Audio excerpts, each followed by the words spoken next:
The topic is shortest path algorithm. Now there are different variants of shortest path algorithms. One can be single source shortest path. Single source shortest path occur which we want to find the shortest path from one vertex to all the remaining vertices in the graph, then that called single source shortest path. For example, in this graph, if you want to find the shortest path from the root node S, so these are the possible shortest path from root node S to the remaining vertices in the graph. There are other variants which are also possible for shortest path algorithm problems. One can be single destination shortest path. Here, the what we have to do, we have to just reverse the edges. It is similar to single source shortest path. The difference is we will just reverse the edges for our purpose to simulate the concept of the same. Next comes single pair shortest path. Single pair means only you have to find the shortest path between given two sets of vertices u and v. Next comes all pair shortest path, from where you want to find the single source shortest path from all the possible vertices, all pairs of the possible vertices in the given graph. Now, single source shortest path algorithm, that weights can be in the form of distances, time, hopes, and cost. So weights can be in any of the forms. If you recall that BFS was also being used for traversal of graph, was also being used for shortest path, single source shortest path problem starting from any source vertex. But the difference here there was every edge was given the same weight, that is unit weight 1, and it was only working for undirected graph. Where if you consider the other case of like the Dijkastra algorithm and Bellman-Ford, these are applicable for directed graphs. Now there are three variants of single source shortest path. One is Dijkastra algorithm.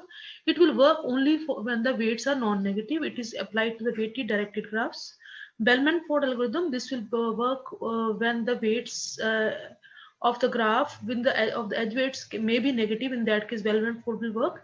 SSP algorithm will work on in directed acyclic graph with negative weight edges. So today we are going to discuss Dijkastra algorithm for the same. Now in Dijkastra algorithm, the edge weights are non-negative. It should be weighted directed graph. It's a greedy approach. The input to this, the input is a weighted graph, and the source vertex we have, also has to be given for the input is a weighted graph, and the source vertex we have, also has to be given for to apply the Dijkastra algorithm, and all edges weights will be non-negative. Output will be a shortest path along with the length of the shortest path from that given source vertex through all the remaining vertices in the graph. Now, how to start with the algorithm? If you carefully scan this, there will be a relax function inside the coding of this Dijkastra algorithm. This Dijkastra is similar to that of Prim's algorithm. The only difference lies here in the you know, evaluation of the shortest path from the given vertex u to given vertex v. If you want to find the shortest path, the path from u to v, then what you have to do, you have to first go for the distance of. Let us suppose I want to find the distance of from this v through the vertex u from for the source from a source vertex. Now u is through the vertex u. U means u dot distance, that is distance of the u from the source vertex, that is shortest distance.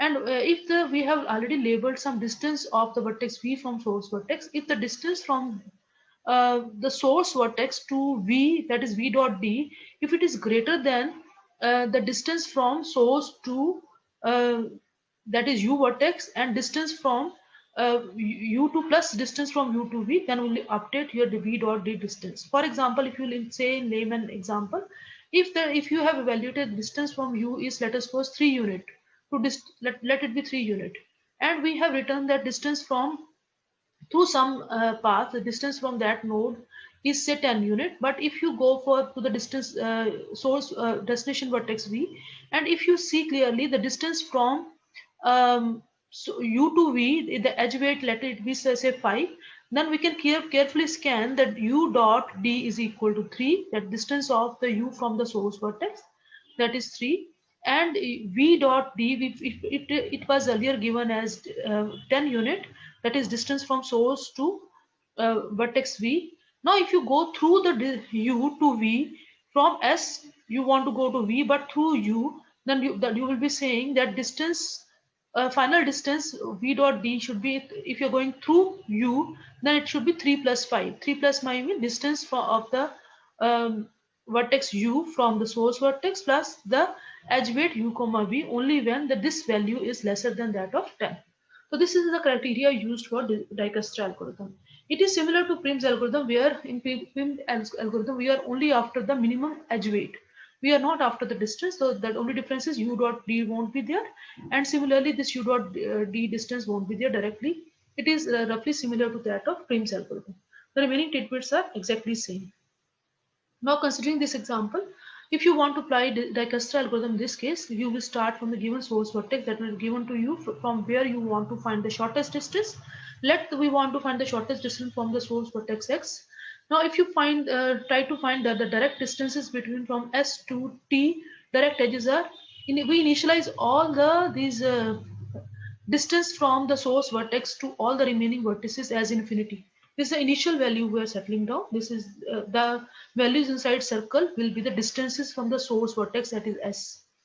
Distance of source vertex from itself will be taken as 0, and if after one iteration the distance of the adjacent two vertices will be updated, because the distance is 10.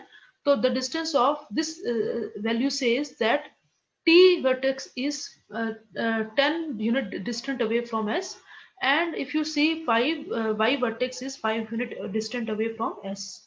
Now once you got this, so this is nothing but internally you will be using the priority queue implementation using heap data structure from the same.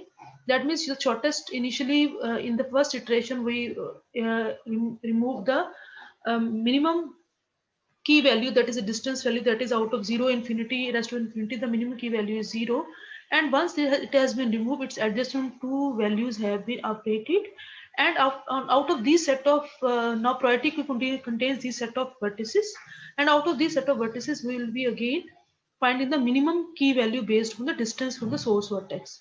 So this next key value, vertex which has to be chosen based on minimum distance is y. Now from via y, we have to find the distances of the remaining vertices, like this vertex, and this vertex. The distance from source to this vertex via 5. So what will happen? If you go see clearly, the distance from going from source to y, that is equal to 5. And if we go through y to t, S to y, then y to t, then if you carefully scan, the distance says y 5 plus 3 8. So this distance is 10, so this is 8 is lesser than this, so this the distance will be updated. Similarly for the uh, vertex x, the distance from y to x is 9, so 5 plus 9, that value will be equal to 13, that will be also be updated to 13. Similarly for the z vertex, the distance from z to y to z is 2, so 5 plus 7, 2 7, this value will also be updated.